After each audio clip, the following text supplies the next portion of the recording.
चलिए, तो last time पे बेटा हम लोग पढ़ रहे थे कि जो है किस तरीके से वहां पर आपका ईसोफेगस जो था वो जो है कनेक्ट कर रहा था किसको, स्टमक को। तो यहाँ पर आप देखोगे कि यहाँ पर क्या होगा, ईसोफेगस आएगा ऊपर से, और ईसोफेगस जो था बेटा वो पास करेगा किसको, डायाफ्राम को। तो ईसोफेगस एक जो है ये कैनाल टाइप का था, जो है ये 12 गुड इवनिंग सेंटीमीटर। सर। हाँ, गुड इवनिंग बेटा, गुड इवनिंग। तो यहाँ पर इस तरीके का एक स्ट्रक्चर था, और ये आप देख रहे थे डायाफ्राम को पास करके, किसको, जो है डायाफ्राम को पास करके, ठीक है, ये डायाफ्राम को पास कर रहा था। और डायाफ्राम जो था वो पार्ट क्या था, तो आप बोलोगे डायाफ्राम एक ऐसा पार्ट था, मस्कुलर शीट था, जो थोरेसिक कैविटी, और आप बोलोगे थोरेसिक कैविटी के अलावा किसको, एब्डोमिनल कैविटी को कनेक्ट करता था। ठीक है, तो थोरेसिक और एब्डोमिनल कैविटी को कनेक्ट करने के लिए क्या था वहां पर, डायाफ्राम था। ठीक है, अब देखिए, तो यहां पर ये स्ट्रक्चर आपका प्रेजेंट है, इसको बेटा हम क्या बोलेंगे, ईसोफेगस। ठीक है, क्या बोलेंगे, ईसोफेगस। अब ईसोफेगस जैसे डायाफ्राम को पास करेगा तो आप बोलोगे यहां पर जो है ये कनेक्ट होगा किससे, स्टमक से। तो स्टमक ऐसे यहाँ पर एक स्ट्रक्चर बना हुआ है आपके एनसीईआरटी में, ऐसे इस तरीके से।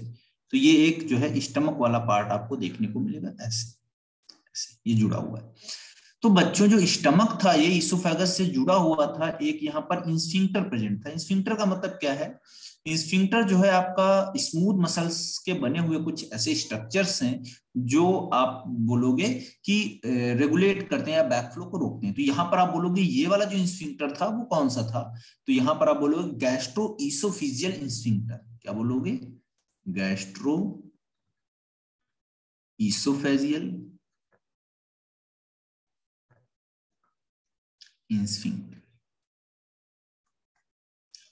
तो गैस्ट्रो ईसोफिजियल स्फिंक्टर यहाँ पर देखने को मिल जाएगा आपको। ठीक है, कहां देखने को मिलेगा बच्चों, तो आप बोलोगे एक मस्कुलर स्फिंक्टर है ये, और जो ईसोफेगस और स्टमक को कनेक्ट कर रहा है आपस में। ठीक है, और ये क्या करेगा, तो ये रेगुलेट करेगा किसकी, जो है आपको ये रेगुलेट करेगा ओपनिंग जो होगी ईसोफेगस की स्टमक के अंदर। यही तो काम करेगा भाई, यहाँ से फूड आ रहा है, आपका फूड पार्टिकल आ रहे हैं बोलस की फॉर्म में, बोलस बन गया था, बोलस आ रहा है ऐसे स्टमक में, पेरिस्टाल्टिक मूवमेंट हो रहा है। अब ये फूड जो है ये ऐसे स्टमक में आएगा, तो इसको रेगुलेट करने के लिए आपको देखने को मिलेगा ये गैस्ट्रो इसोफिजियल स्फिंक्टर प्रेजेंट। ठीक है, अब ये वाला स्ट्रक्चर आप देखोगे, ये स्टमक है आपका। स्टमक जो है ये आपका बेटा जे शेप का स्ट्रक्चर है। स्टमक क्या है, जे शेप का स्ट्रक्चर है, देखने से ही पता चल रहा है आपको, पहली बात। दूसरा, आप बात करोगे जे शेप के स्ट्रक्चर के बाद में, तो यहां पर आपको देखने को मिलेगा, जे शेप के स्ट्रक्चर के बाद में आपको देखने को मिलेगा जो ये स्टमक है वो कैसा होगा, तो आप बोलोगे करीब करीब 30 सेंटीमीटर के आसपास जो है स्ट्रक्चर है ये, और 30 या 25 के आसपास। और ये आप बोलोगे इंटेस्टाइन का डायलेटेड पार्ट है, डायलेटेड पार्ट ऑफ इंटेस्टाइन।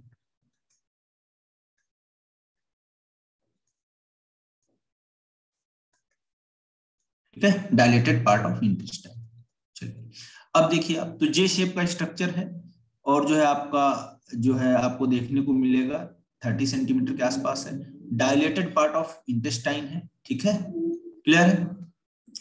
अब ये इसका लोकेशन क्या है, ये भी क्वेश्चन पूछा जाता है आपसे कि भाई लोकेशन क्या है, तो आप बोलोगे ये लोकेटेड होता है अपर लेफ्ट पोर्शन में, अपर लेफ्ट पोर्शन में, upper left portion of abdominal cavity.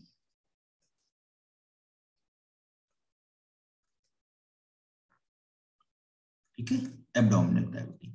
अब इसमें मसल्स भी देखने को मिलेंगी, तो मसल्स जो देखने को मिलेंगी बेटा, तो आप बोलोगे जो लेयर है इनके पास वो कौन कौन सी, तो बाहर की तरफ आपको देखने को मिलेगी सिरोसा, जो इनका मेम्ब्रेन होगा, जो लाइनिंग होगा सिरोसा। सिरोसा के बाद आगे आप बढ़ोगे तो सिरोसा के बाद में आपको मिलेगा कौन सा, स्मूथ मसल्स जो है, और उसमें आपको स्मूथ मसल्स में क्या क्या मिलेगा, मस्कुलरिस जिसको हम बोलते हैं। ठीक है, मस्कुलरिस, मस्कुलरिस में मस्कुलरिस में आप बोलोगे कौन कौन सा होगा, तो पहला स्ट्रक्चर जो होगा उसको आप बोलोगे जो है आपका जो है क्या बोलते हैं सर्कुलर, फिर आप बोलोगे लॉन्गिट्यूडनल, और फिर आप बोलोगे ऑब्लिक। ठीक है, तो तीन जो है आपकी लेयर मिलती है इसमें मसल्स में, सर्कुलर और आपका लॉन्गिट्यूडनल, और लॉन्गिट्यूडनल के अलावा बेटा कौन सा मिलेगा आपको, तो आप बोलोगे ऑब्लिक।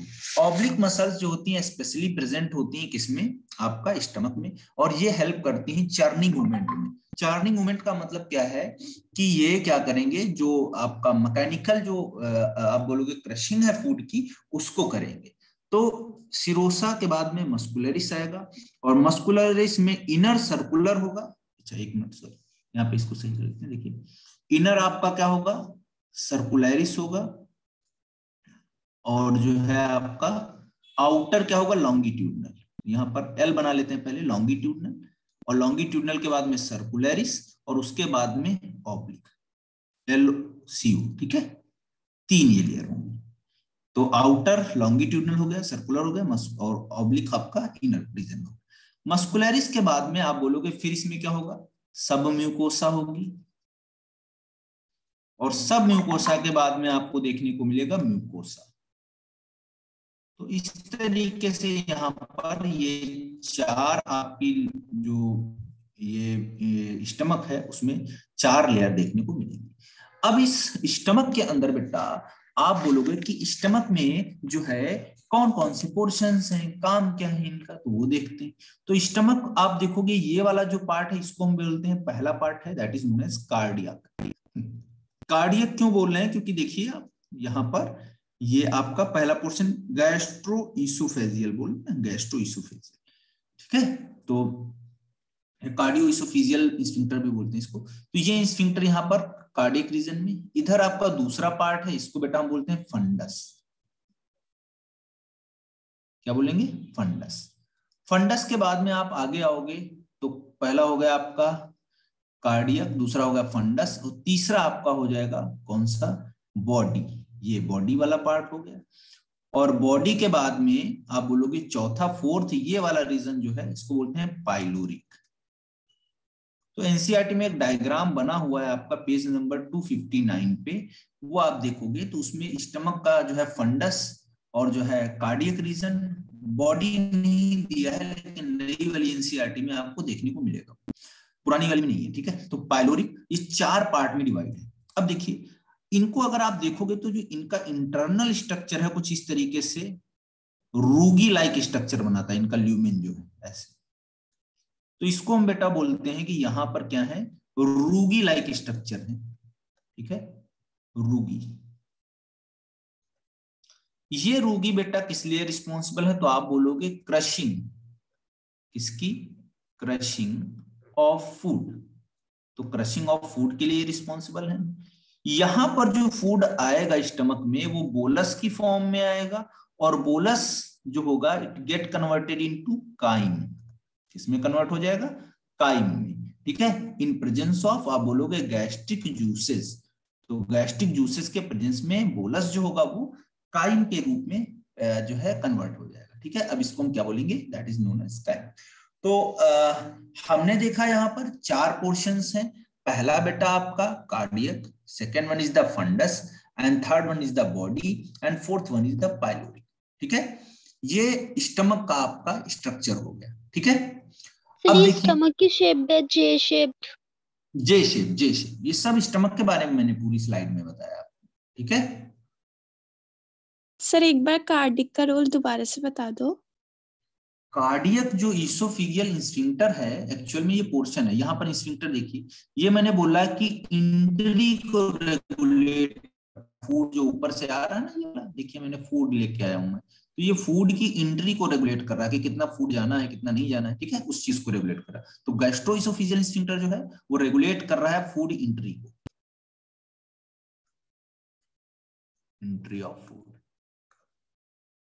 ठीक है, डन।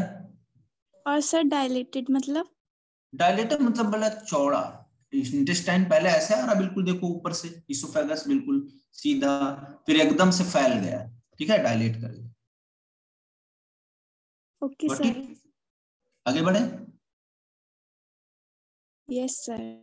अब ये जो सर एक बार पाइलोरिक रैथमिक कॉन्ट्रैक्शन एंड रिलैक्शन के बारे में बता दो। रिदमिक कॉन्ट्रैक्शन रिलैक्सेशन का मतलब क्या है? जो आपका ईसोफेगस है या इंटेस्टाइन है उसमें कॉन्ट्रैक्शन होंगे और रिलैक्सेशन होंगे। तो ये कॉन्ट्रैक्शन और रिलैक्सेशन जो हो रहे हैं, जैसे ये फूड है यहाँ पर, तो ये आपका क्या हुआ, जैसे कॉन्ट्रैक्ट करेगा तो ये आगे बढ़ जाएगा, फूड यहाँ आ गया, रिलैक्स करेगा फिर ये यहाँ पर रहेगा तो फिर कॉन्ट्रैक्शन करेगा फिर आगे बढ़ जाएगा। तो इस रिदमिक कॉन्ट्रैक्शन रिलैक्सेशन को हम क्या बोलते हैं? That is known as peristaltic movement. क्या बोलते हैं? Peristaltic movement. ओके, क्या बोलते हैं? Peristaltic movement. तो इस तरीके से ये मूवमेंट आपको देखने को मिल जाएगी। ठीक है, ओके सर।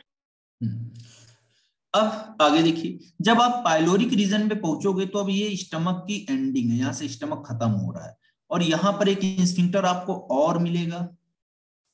इस स्फिंक्टर को हम बेटा क्या बोलेंगे? That is known as pyloric sphincter.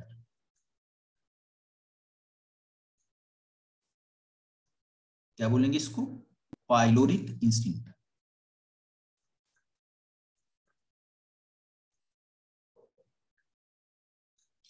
क्या है? Pyloric sphincter. ठीक है,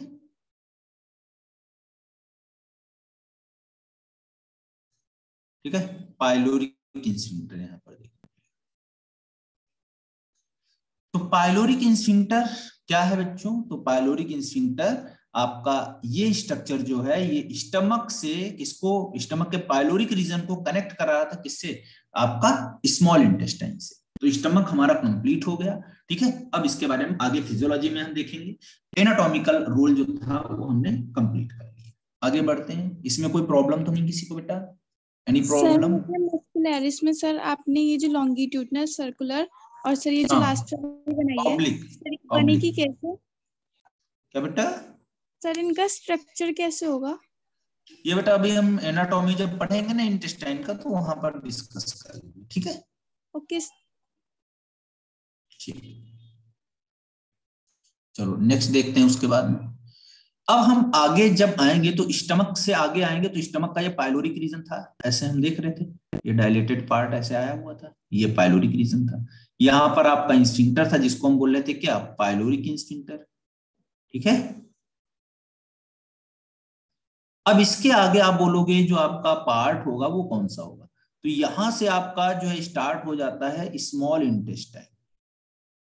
ये ऐसे यहां पर स्टार्ट हो जाएगा स्मॉल इंटेस्टाइन। और स्मॉल इंटेस्टाइन का पहला पार्ट जो बेटा है उसको हम क्या बोलते हैं? That is known as duodenum. क्या बोलते हैं? डियोडेनम। क्या बोलते हैं? डियोडेनम। डियोडेनम एक्चुअल में शी शेप का स्ट्रक्चर है। क्या है? शी शेप्ड का स्ट्रक्चर है। देखने से ही पता चल रहा है आपको सी शेप का स्ट्रक्चर। अब इसमें बेटा आप बोलोगे मैक्सिमम डाइजेशन देखने को मिलता है। क्या होता है? इस डियोडेनम में मैक्सिमम डाइजेशन देखने को मिलता है, यानी कि जो फूड आया है यहां पर डाइजेस्ट होगा इसके ल्यूमेन में। ठीक है, डियोडेनम के। क्लियर है? डियोडेनम जो है पहला पार्ट है स्मॉल इंटेस्टाइन का। ठीक है, अब देखिए स्मॉल इंटेस्टाइन में दूसरा जो पार्ट होगा बेटा इसके बाद में उसको आप क्या बोलोगे? तो दूसरा जो पार्ट होता है, हम थोड़ा ऐसे समझ लेते हैं इसको।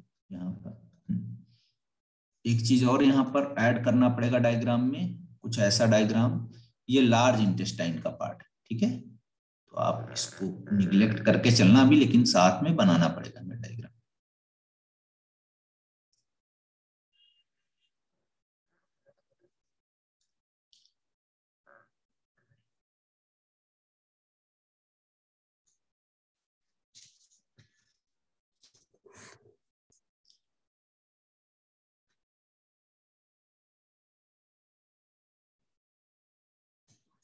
ठीक है, ऐसे। तो देखिए ये आपका लार्ज इंटेस्टाइन हमने बना दिया यहाँ पर। ठीक है, अभी बाद में डिस्कस करेंगे हालांकि इसको। अब देखिए ये वाला पार्ट जो आ रहा था आपका ये डियोडेनम था, और डियोडेनम से आगे जब आप बढ़ोगे तो आप बोलोगे आपको जो नेक्स्ट स्ट्रक्चर मिलेगा वो क्या होगा आपका? That is known as jejunum. ठीक है, ये जेजुनम है। ठीक है, ऐसे। ठीक है, तो इसको आप लिख लोगे that is known as jejunum. ठीक है, जेजुनम। फिर आप बोलोगे जेजुनम के बाद में यहाँ पर आपको कुछ और स्ट्रक्चर मिलेगा, दूसरे पेन से मैं बनाया दे रहा हूं इसको, ऐसे यहाँ पर ये जुड़ रहा होगा इससे, ठीक है, ये एक पाइप है ऐसे इस तरीके से। तो यहां पर आप देख रहे हो ये किससे जुड़ रहा है बेटा, ये जुड़ रहा है आपका लार्ज इंटेस्टाइन से। तो 3 पार्ट हुए, पहला डियोडेनम, दूसरा जेजुनम, और तीसरा बेटा आप पाओगे ये वाला जो हमने बनाया है, दैट इज नोन एज, क्या बोलोगे इसको, इलियम। ठीक है, क्या बोलोगे, इलियम। तो 3 पार्ट हो गए कि नहीं, जेजुनम, इलियम एंड आप बोलोगे डियोडेनम। डियोडेनम में सबसे ज्यादा मैक्सिमम एब्जॉर्प्शन। अब इस डियोडेनम का जब स्मॉल इंटेस्टाइन की बात करोगे, स्मॉल इंटेस्टाइन में क्या होगा बच्चों, तो यहां पर आपको देखने को मिलेगा कि स्मॉल इंटेस्टाइन जो है उसमें उसका डायामीटर मतलब चौड़ाई जो उसकी है ल्यूमेन की, डायामीटर जो है वो सक्सेसिवली चेंज होता रहता है। तो सबसे ज्यादा डियोडेनम का, फिर उससे कम जेजुनम का, फिर सबसे कम इलियम का। ठीक है, तो डायामीटर यहां पर क्या बोलोगे आप, सक्सेसिवली चेंज होता रहेगा। ठीक है, सक्सेसिवली चेंज होता रहेगा। लेकिन इसकी लेंथ अगर आप बात करोगे बेटा, लेंथ अगर बात करोगे तो वो नियर अबाउट करीब करीब 6.2 मीटर के आसपास होती है। कितना होता है, 6.2 मीटर के आसपास होती है। तो ये बात भी आपको ध्यान रखना है, इंपॉर्टेंट है। अब देखिए डियोडेनम में अगर आप वाइडनेस की बात करोगे उसकी, तो ये लगभग आपको देखने को मिलेगी 5 सेंटीमीटर के आसपास। लेकिन अगर आप इसकी जो है क्या बोलते हैं लेंथ की बात करोगे, तो लेंथ भी यहां पर आप देखोगे 25 सेंटीमीटर के आसपास होगी इसकी। ठीक है, अब आते हैं जेजुनम में। जेजुनम जो स्ट्रक्चर है ये स्पेशली इंपॉर्टेंट है किसके लिए, तो आप बोलोगे यहां पर मैक्सिमम क्या होगा, एब्जॉर्प्शन होगा। सबसे ज्यादा एब्जॉर्प्शन इस जेजुनम में होगा। ठीक है, तो मैक्सिमम एब्जॉर्प्शन देखने को मिलेगा। उसके बाद में एब्जॉर्प्शन के अलावा यहां पर बेटा बोलोगे जेजुनम का जो लेंथ है वो और इसका जो डायामीटर है वो, तो लेंथ इसका बेटा करीब करीब आप मान के चलो 4 पॉइंट समथिंग आसपास जो है मीटर में होती है, और डायामीटर इसका जो है आप बात करोगे तो लगभग आप बात कर सकते हो इसके 3 पॉइंट समथिंग सेंटीमीटर। ठीक है, तो कम हो गया। अब इसके बाद में जेजुनम के बाद में इलियम में आओगे। इलियम में विटामिन B12 का एब्जॉर्प्शन होता है, ये क्वेश्चन पूछा जाता है। इसके अलावा साल्ट्स वगैरह भी एब्जॉर्ब होते हैं। अब इलियम में आप देखोगे तो ये इसका लेंथ थोड़ा जो है कम होता है, आप बोलोगे 2 पॉइंट समथिंग के आसपास, और वाइडनेस इसकी अगर देखोगे तो वो भी करीब करीब आपको मिल जाएगा क्या बोलते हैं 2 या 3 सेंटीमीटर के आसपास, 2.5 या 3 सेंटीमीटर के आसपास। अब ये जो आपका इलियम है बेटा, ये ओपन कहां पर होता है, तो ये ओपन होगा, एक स्फिंक्टर यहां पर लगा हुआ होगा जो इंटेस्टाइन, जो लार्ज इंटेस्टाइन है और स्मॉल इंटेस्टाइन के बीच में। इस वाले स्फिंक्टर को हम क्या बोलेंगे, दैट इज नोन एज, क्या बोलेंगे इसको, दैट इज नोन एज इलियो मतलब इलियम, इलियोसिकल स्फिंक्टर।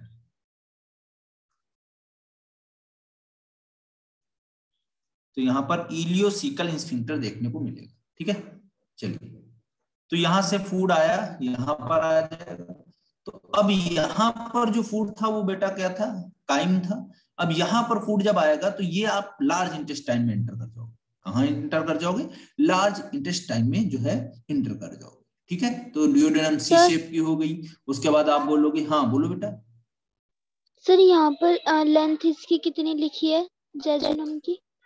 जेजुनम की लेंथ आपका 4 मीटर के आसपास है और 3 सेंटीमीटर के आसपास जो है आपका वो है। ठीक है सर, ये डायमीटर है? ये डायमीटर, डी फॉर डायमीटर। ठीक है, ओके सर। हाँ। अब इलियम जो आपका है बेटा, इसमें देखो ध्यान रखिएगा, जेजुनम और इलियम में एक और डिफरेंस होता है। जो मिडिल पोर्शन होता है जेजुनम, और जो आपका ये क्या बोलते हैं, ये क्वाइल्ड होता है, और इलियम जो होता है वो हाईली क्वाइल्ड होता है, ये उससे भी ज्यादा क्वाइल्ड होता है। ठीक है, हाईली क्वाइल्ड। ठीक है। तो ये एनसीईआरटी लाइन लिखती है कि भाई जेजुनम कॉइल्ड है और इलियम हाईली कॉइल्ड है, ठीक है। चलिए अब आते हैं इसके बाद में हम जो है क्या बोलते हैं इसको, इलियम जो ओपन हो रहा है वो किसमें ओपन हो रहा है, लार्ज इंटेस्टाइन में ओपन हो रहा है एक स्फिंक्टर के थ्रू, जिसका स्फिंक्टर, ये भी ऐसा ही स्फिंक्टर है जैसे ऊपर था। अब यहां पर आओगे आप लार्ज इंटेस्टाइन में, तो इसका देखिए लार्ज इंटेस्टाइन का कौन कौन सा पार्ट है, ये वाला पार्ट आप बोलोगे that is known as first part caecum. क्या बोलते हैं, सीकम। सीकम में बेटा माइक्रो ऑर्गेनिज्म प्रेजेंट होते हैं। क्या प्रेजेंट होते हैं, माइक्रो ऑर्गेनिज्म प्रेजेंट होते हैं। ये माइक्रो ऑर्गेनिज्म जो हैं, ये आप बोलोगे बैक्टीरिया वगैरह, ये विटामिन के वगैरह भी सिंथेसाइज करते हैं। माइक्रो ऑर्गेनिज्म क्या करते हैं, विटामिन बी, विटामिन के वगैरह भी सिंथेसाइज करते हैं।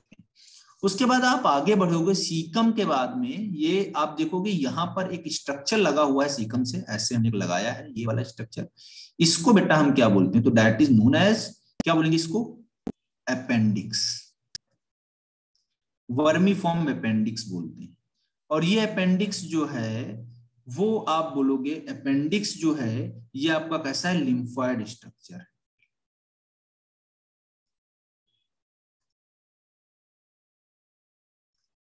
ठीक है, कैसा स्ट्रक्चर है, लिम्फॉइड स्ट्रक्चर, लिम्फॉइड ऑर्गन, ठीक है। तो अपेंडिक्स जो था ये लिम्फॉइड स्ट्रक्चर था, और जो है इसके बाद में आप बोलोगे लिम्फॉइड ऑर्गन से, ये रूडिमेंट्री स्ट्रक्चर है, तो इसीलिए इसको बोलते हैं विस्टीजियल।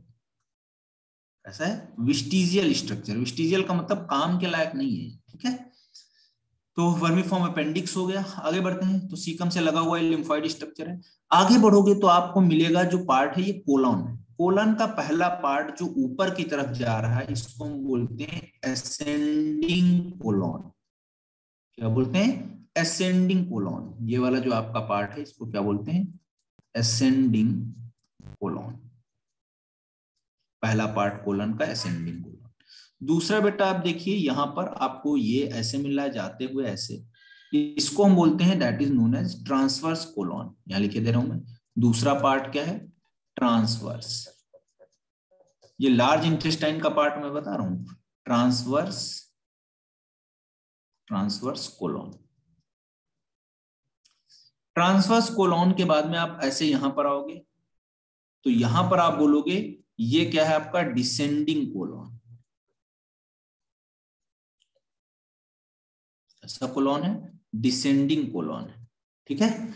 डिसेंडिंग कोलन के बाद में आप जाओगे तो ये ऐसे, ये स्ट्रक्चर जो बना हुआ इसको बोलते हैं बेटा, चौथा पार्ट जो है वो कौन सा है कोलन का, वो है sigmoidal.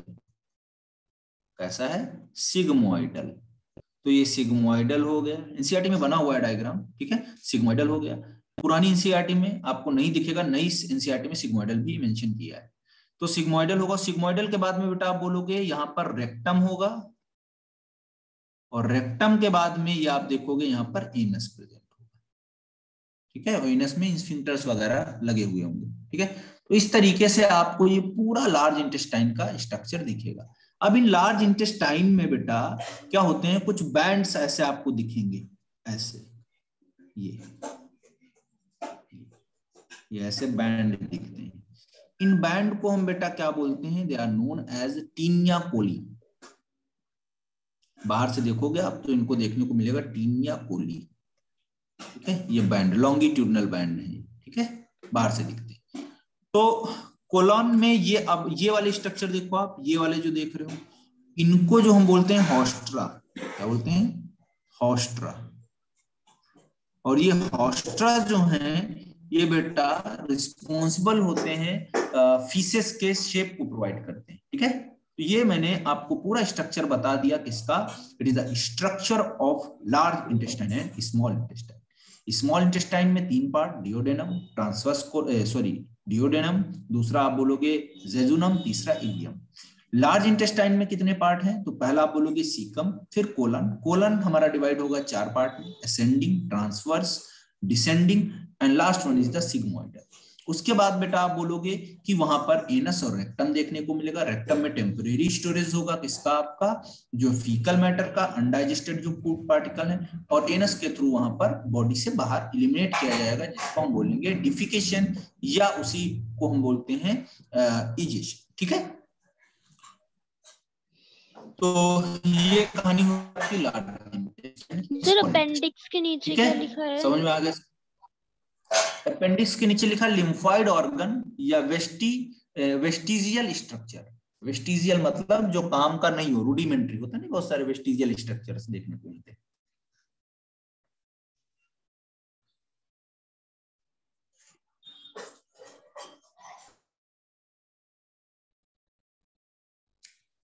Got it? Yes sir. चलिए आगे बढ़े बेटा। सर आपने लेंथ कितनी लिखी है? लेंथ बेटा छोड़ दो, अगर नहीं हो रहा है छोड़ दो उसको। आप ये याद रखो, लार्ज स्मॉल इंटेस्टाइन लार्ज है, मतलब लेंथ उसका ज्यादा है, लेकिन सक्सेसिवली उसका डायमीटर चेंज हो रहा है। ठीक है, याद रखने की कोई जरूरत नहीं, इतना डाटा नहीं पूछता है आपसे। और लार्ज इंटेस्टाइन जो है, लार्ज जो इंटेस्टाइन है, वो लार्ज इंटेस्टाइन में आप बोलोगे तो उसका लार्ज इंटेस्टाइन का जो लेंथ है वो स्मॉल इंटेस्टाइन से कम है लेंथ। ये मान के चलो आप 2 मीटर के आसपास रहती है लार्ज इंटेस्टाइन। ठीक है, लेकिन डायामीटर इसका जो है वो बेटा ज्यादा होता है, 8 सेंटीमीटर के आसपास होता है। तो इसीलिए इसको हम डायामीटर के हिसाब से बोलते हैं कि ये लार्ज इंटेस्टाइन है, जबकि लेंथ कम है इसका। ठीक है,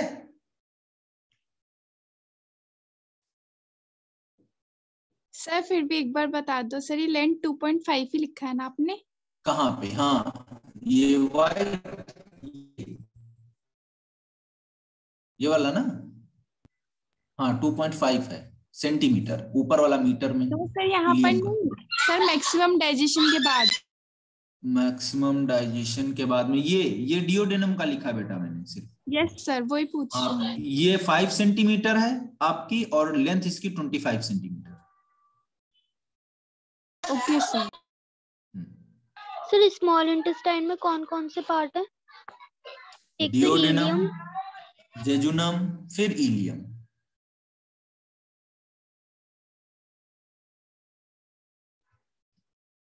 सर जब अपेंडिक्स का सर यूज नहीं है तो सर ये है क्यों फिर?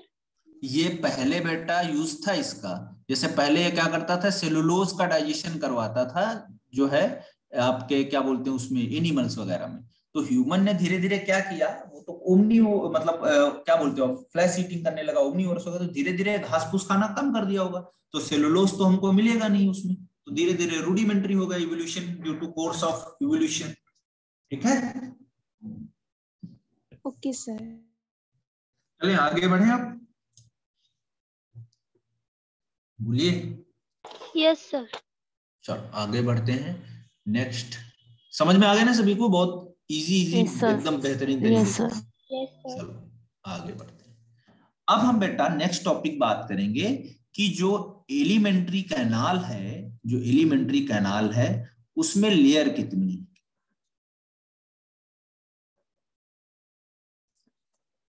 तो एनाटॉमी ऑफ एलिमेंट्री कैनाल, यानी कि वही जो हमारा ट्यूब है उसका देखेंगे। ठीक है, तो देखिए आपको अलग अलग जगह पे अलग अलग ट्यूब देखने को मिलेंगी, लेकिन फिर भी जो आपको बताया गया है उसी बेसिस पे मैं बता देता हूँ एनसीईआरटी लेवल पे। तो पहला मैंने बोला कि आपको याद रखना है, एक डायग्राम बना लेते हैं हम लोग ऐसे।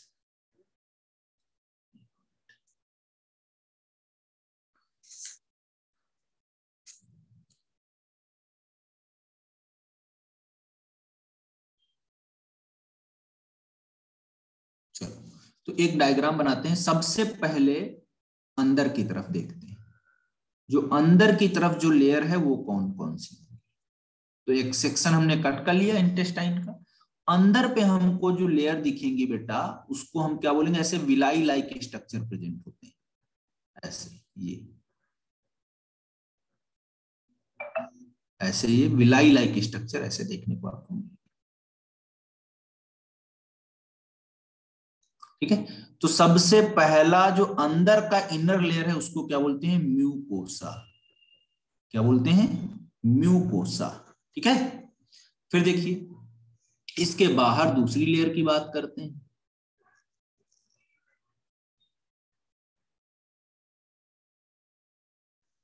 तो म्यूकोसा के बाद में जो दूसरा लेयर बेटा होगा उसको हम क्या बोलेंगे, दैट इज नोन एज, क्या बोलेंगे, सब म्यूकोसा, सब म्यूकोसा।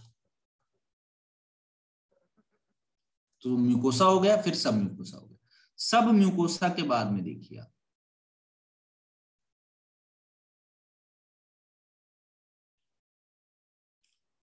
तीसरा जो लेयर है उसकी बात करते हैं।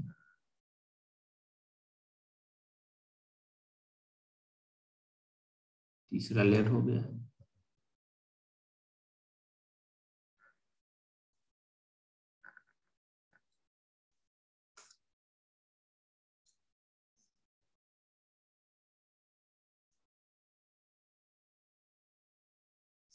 ठीक है। तो तीसरा लेयर देखते हैं। तीसरा लेयर जो है आपका वो बेटा कौन सा है, तो आप बोलोगे तीसरा लेयर आपका है ये वाला, और इसका क्या नाम है, तो ये हम लोग लिख लेंगे सब म्यूकोसा के बाद कौन सा है, मस्कुलरिस। कौन सा है, मस्कुलरिस। और फिर इसके बाद एक और लेयर है बेटा, ये हम बना लेते हैं व्हाइट कलर से। इसके बाहर एक और लेयर है ऐसे इस तरीके से, और इसको हम बोलते हैं that is known as muscularis. के बाद में आपका सबसे बाहर की तरफ सिरोसा। तो मैंने अभी पहले स्टमक में भी बताया था आपको कि कौन कौन सी, मतलब किस जो तरीके की आपकी लेयर्स प्रेजेंट होती हैं, ठीक है। चलिए अब इसमें समझते हैं बात को, कहानी क्या है, ठीक है।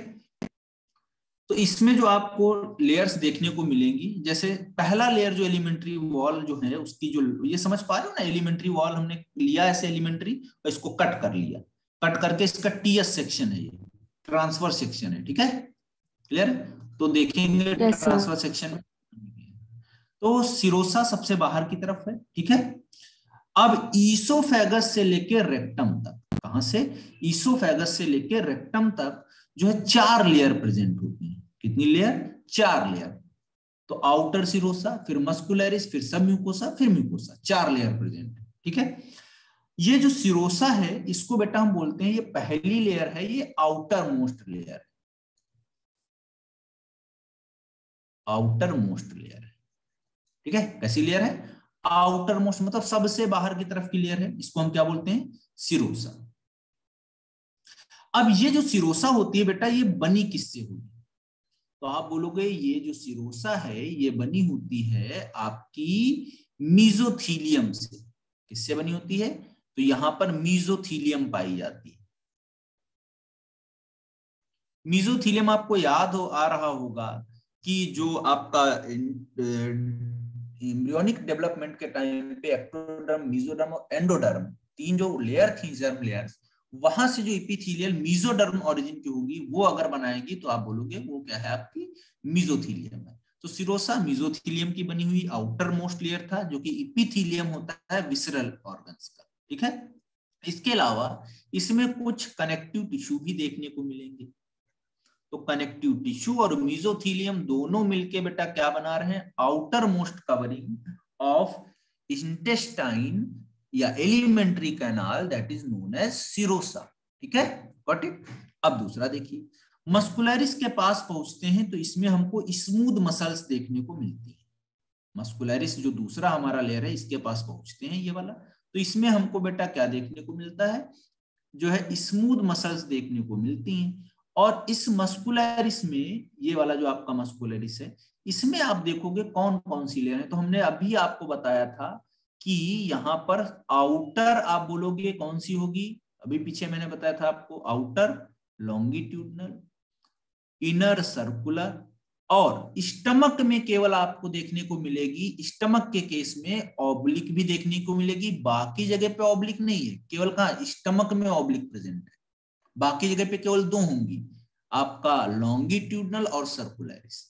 तो लॉन्गिट्यूडनल का जब स्ट्रक्चर आप बनाओगे कुछ इस मस्कुलरिस में, तो कुछ इस तरीके से बनेगा, जब आप सेक्शन इसका कट करोगे तो ये लॉन्गिट्यूडनल, ठीक है, ये लॉन्गिट्यूडनल, एक लेयर ये लॉन्गिट्यूडनल हो जाएगा आपका, ऐसे सेक्शन कट करेंगे तो,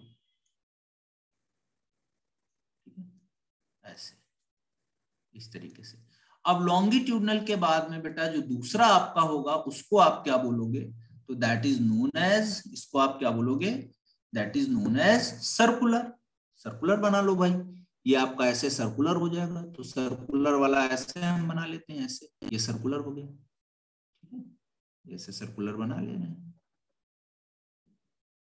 ठीक है। एनसीईआरटी में डायग्राम बना हुआ है, आपको उसको भी देख सकते हो आप, ठीक है। ये सर्कुलर बना लिया, तो लॉन्गिट्यूडनल ये हो गया आपका, और ये क्या हो गया सर्कुलर।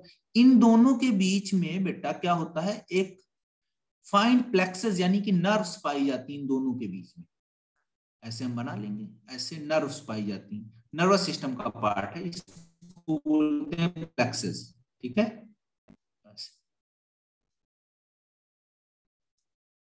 ठीक है, तो ये जो नर्व प्लेक्सेस हैं जो लॉन्गिट्यूडनल और सर्कुलर के बीच में प्रेजेंट हैं, इनको हम बेटा क्या बोलते हैं, दैट इज नोन एज, क्या बोलेंगे इसको, इनको हम बोलते हैं, they are known as myenteric plexuses. क्या बोलते हैं, माइंट्रिक प्लेक्सेस, ठीक है।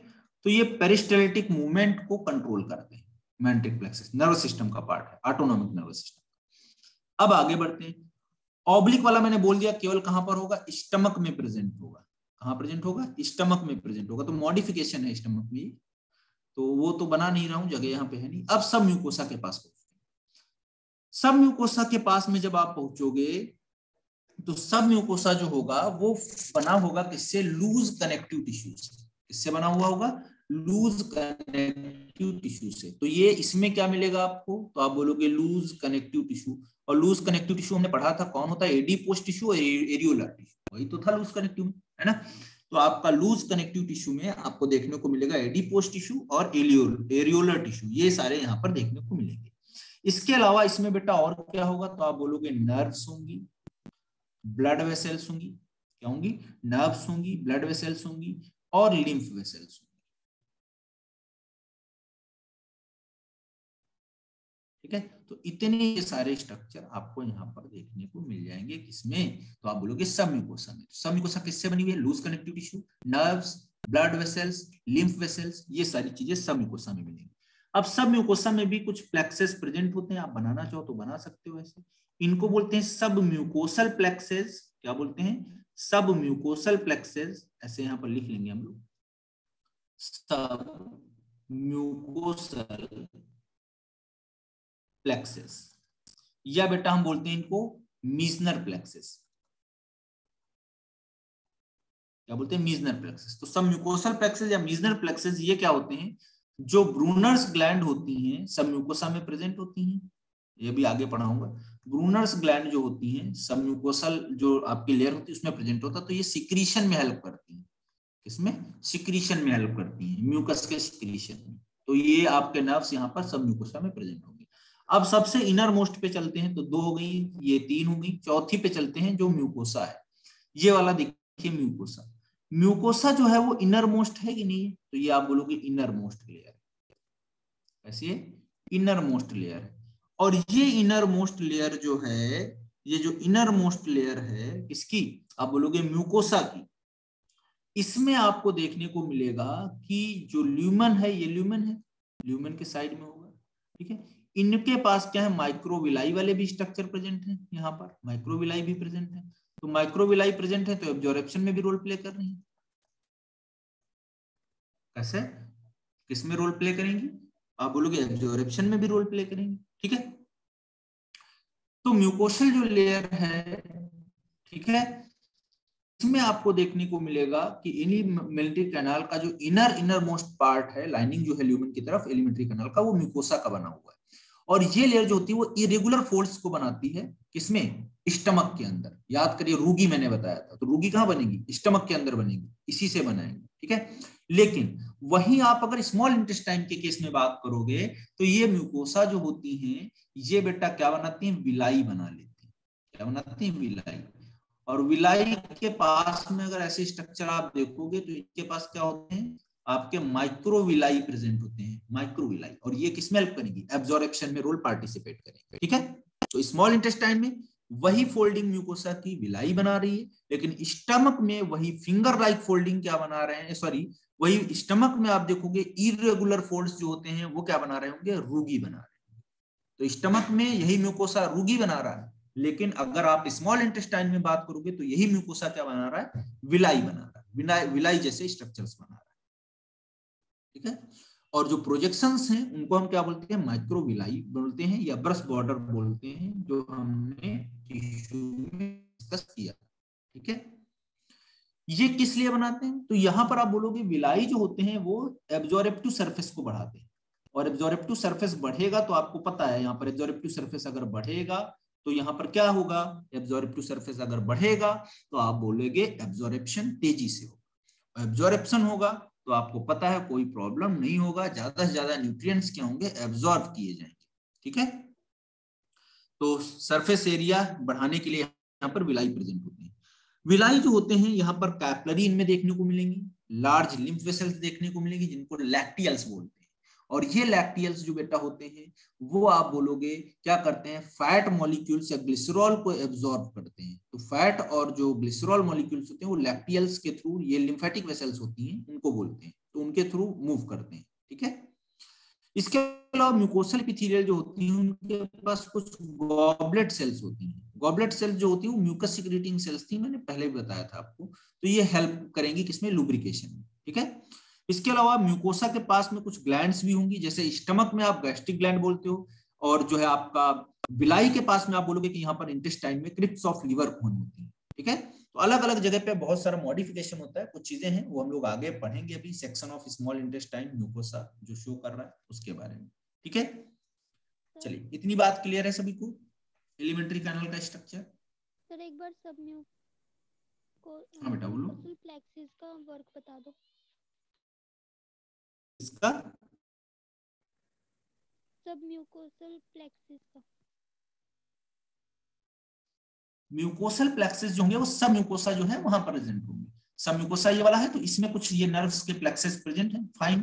तो ये बेटा क्या करते हैं, नर्वस सिस्टम का पार्ट है, तो ये नर्वस सिस्टम का पार्ट है, तो ये क्या करेंगे, आप बोलोगे ये हेल्प करते हैं किसमें, तो आप बोलोगे ये हेल्प करते हैं आपका जो इसमें ब्रूनर्स ग्लैंड होती है ना, उनमें हेल्प करते हैं उनके सिक्रीशन के लिए, मतलब म्यूकस वगैरह निकालने में हेल्प करते हैं। ठीक है, और सर ये मेंट्रिक प्लेक्सिस, मेंट्रिक प्लेक्सेस जो हैं ये बेटा आपका पेरिस्टाल्टिक मूवमेंट में हेल्प करते हैं। ठीक है, इंटेस्टाइन के मूवमेंट में, पेरिस्टाल्टिक मूवमेंट, क्योंकि ये लॉन्गिट्यूडनल और सर्कुलर के बीच में प्रेजेंट है। ठीक है, यस सर। Yes sir. चलो अब इसके बाद में हम बात करते हैं डाइजेस्टिव ग्लैंड्स की। तो एलिमेंट्री का एनाटॉमी खत्म हो गया, अब डाइजेस्टिव सिस्टम में आप बोलोगे डाइजेस्टिव ग्लैंड्स जो थी एसोसिएटेड ग्लैंड थी, उनकी बात कर लेते हैं। तो नेक्स्ट दूसरे पार्ट पे चलते हैं, वो क्या था आपका, एसोसिएटेड ग्लैंड्स, या बेटा आप इनको क्या बोलोगे, एसोसिएटेड ग्लैंड के अलावा डाइजेस्टिव ग्लैंड्स। तो डाइजेस्टिव सिस्टम से जो लगी हुई ग्लैंड्स हैं उनको क्या बोलोगे, डाइजेस्टिव ग्लैंड्स। एसोसिएटेड ग्लैंड में हम सबसे पहले पढ़े थे सैलाइवरी ग्लैंड। कौन सी gland, salivary glands. Salivary glands जो है बेटा वो कितनी हैं, तो आप बोलोगे सैलाइवरी ग्लैंड्स जो होती हैं वो 3 पेयर हैं। कितनी है, 3 पेयर हैं, यानी कि टोटल 6 हैं। अब इन सैलाइवरी ग्लैंड्स में आप अगर बात करोगे कि कौन कौन सी हैं, तो यहां पर देखने को मिलेगा आपको, सबसे पहले आप बोलोगे पैरोटिड, पैरोटिड के अलावा दूसरा बेटा आप बोलोगे कौन सी होगी, तो आप बोलोगे सब मैंडिबुलर,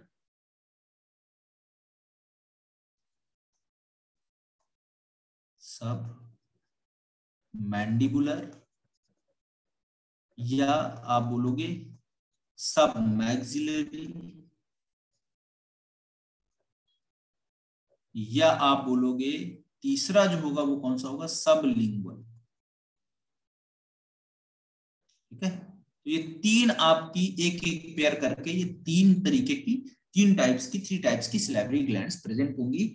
अब सबका अगर आप देखोगे सैलाइवरी ग्लैंड्स का, तो ये सब बक्कल कैविटी में ओपन हो रही है। ठीक है, किसमें ओपन हो रही, बक्कल कैविटी में ओपन हो रही। तो एक एक करके हम लोग डिस्कस करते हैं। पैरोटिड ग्लैंड्स जो होती हैं वो बेटा आप देखोगे, अगर आप डायग्राम बनाते हैं अगले वाले पॉइंट पे, यहां पर हमने ऐसे बना लिया,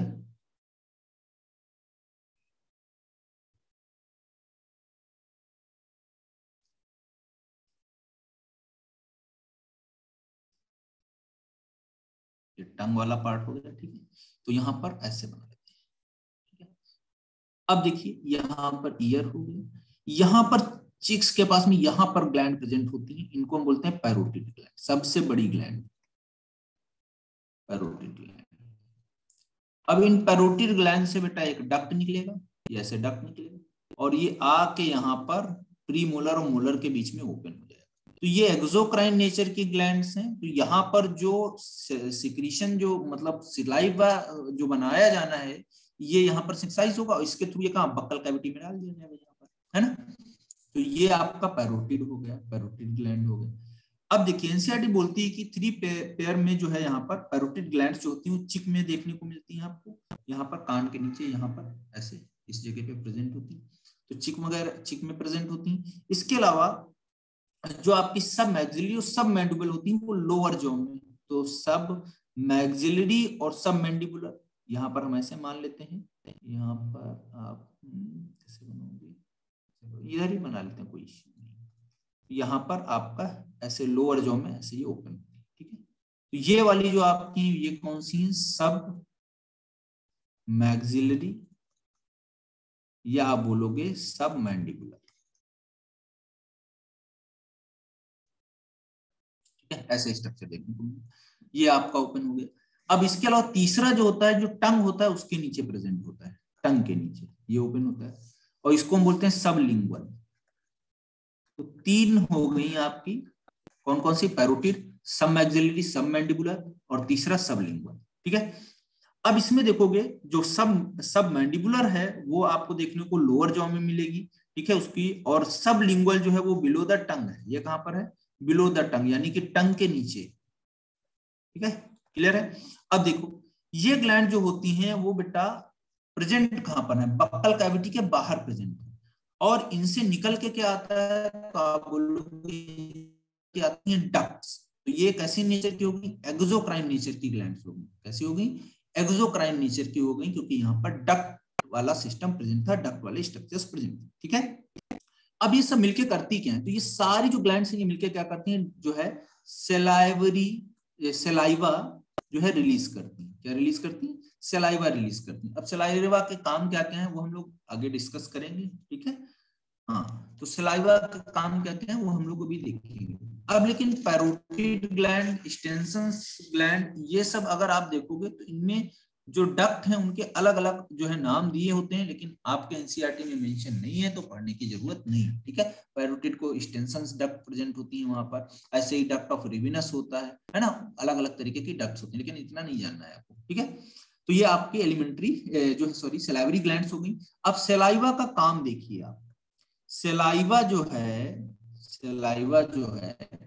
वो आप बोलोगे इसमें सबसे ज्यादा पैरोटिड ग्लैंड का रोल होगा सिक्रीशन। जिसमें आप बोलते हो एक एंजाइम प्रेजेंट होता है सलाइवरी एमाइलेज, हालांकि ये डाइजेशन का पार्ट है फिजियोलॉजी का, उसमें बताएंगे हम लोग। तो सलाइवरी जो आपका एमाइलेज है, सलाइवरी एमाइलेज जो है वो यहाँ पर आपको देखने को मिलेगा, और ये अल्फा सलाइवरी एमाइलेज जो होता है इसका पीएच 6.8 पीएच पे काम करता है, यानी कि स्लाइटली एसिडिक होगा। ऐसा होगा, स्लाइटली एसिडिक होगा तभी ये काम कर पाता है, अदरवाइज काम नहीं करेगा।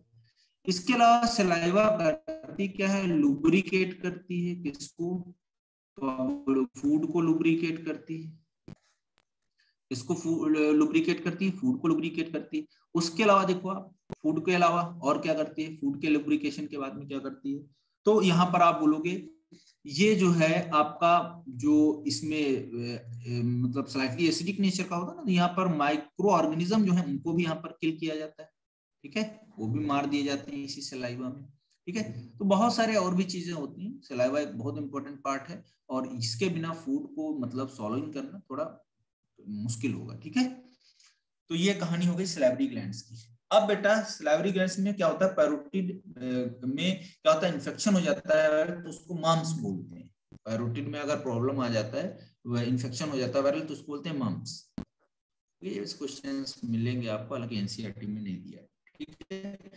तो ये कहानी हो गई आपके सैलिवरी ग्लैंड में, मतलब डाइजेस्टिव ग्लैंड में पहली ग्लैंड जो है वो सैलिवरी ग्लैंड है। पैरोटिड, सब मैक्सिलरी, सब मैंडिबुलर, या आप बोलोगे सबलिंगुअल, ठीक है। अब आगे बढ़ते हैं, इस बक्कल कैविटी के आप आगे बढ़ोगे यहाँ पर, तो आपको देखने को मिलेगा ये वाला part, that is the pharynx. इस फेरिंग्स में अब हमने बोला था कि दो ओपनिंग है, एक डोर्सल साइड पे फूड पाइप है, और आगे की तरफ आप बोलोगे ट्रैकियल स्ट्रक्चर है, ये आपका विंड पाइप है। तो ये विंड पाइप और ये आपका फूड पाइप।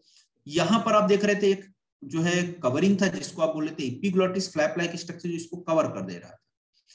और फिर आप बोलोगे ये आपका जो है इधर आपका ये जो है आपका फूड पाइप है, ये ईसोफेगस जिसको हम बोल रहे थे, और यही आगे जाके किसमें ओपन हो रहा था, तो आप बोल रहे थे डायफ्राम को पास करके स्टमक में ओपन हो रहा था। Got it? सर जो भी आपने लास्ट बताया सर, ये नहीं आया समझ, एक बार रिपीट कर दो। मैंने बोला कि ये आगे बक्कल कैविटी ओपन होगी फेरिंग्स में। फेरिंग्स एक कॉमन पार्ट है जहां पर ईसोफेगस और जो है आपका सॉरी फूड और एयर दोनों मिक्स होते हैं, दोनों का पैसेज है। अब यहाँ पर जब आप फेरिंग्स के आगे बढ़ोगे तो दो आपको पाइप मिलेंगी, गर्दन से निकल के ऐसे ये पूरा पाइप दो। आगे की तरफ क्या है आपका वेंट्रल साइड पे, तो आप बोलोगे वहां पर आपका वेंट्रल साइड पे ये वाला है, जिसको आप बोलते हो फूड नहीं विंड पाइप या ट्रैकिया, ठीक है। और इधर आप बोलोगे पीछे डॉर्सल साइड पे क्या है, तो आप बोलोगे फूड पाइप, ठीक है। तो ये कहानी, तो ये ऐसे जाएगा। क्लियर? Yes sir. चलो तो आगे बढ़ते हैं अब हम लोग, है ना। सर सब मैंडिबुल, हाँ सर बोलो। मैक्सिलरी कहाँ पर? सब मैक्सिली मैक्सिला में, और सब मैंडिबुलर मतलब जो है लोअर जॉ, ठीक है। जो नीचे का ये होता है जो इसको हम बोलते हैं that is known as mandible, ऊपर वाला जो होता है उसको मैक्सिला बोलते हैं। तो दोनों को एक ही में मिला के बोला सब मैंडिबुलर या मैक्सिलर। तो लोअर जॉ में सब मैंडिबुलर होगी, ऊपर की तरफ मैक्सिला होगी, ठीक है। Okay sir.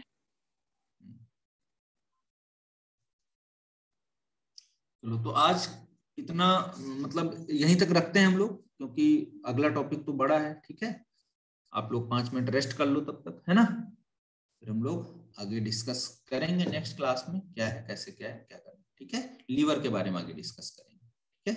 ओके सर एक बार स्पिंचर का मतलब बता दो। किसका?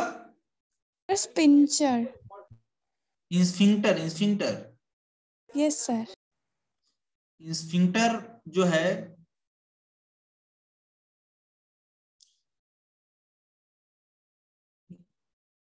इंस्फिंक्टर की जब बात करोगे आप, तो इंस्फिंक्टर क्या है, स्मूथ मसल्स के बने हुए स्ट्रक्चर्स हैं,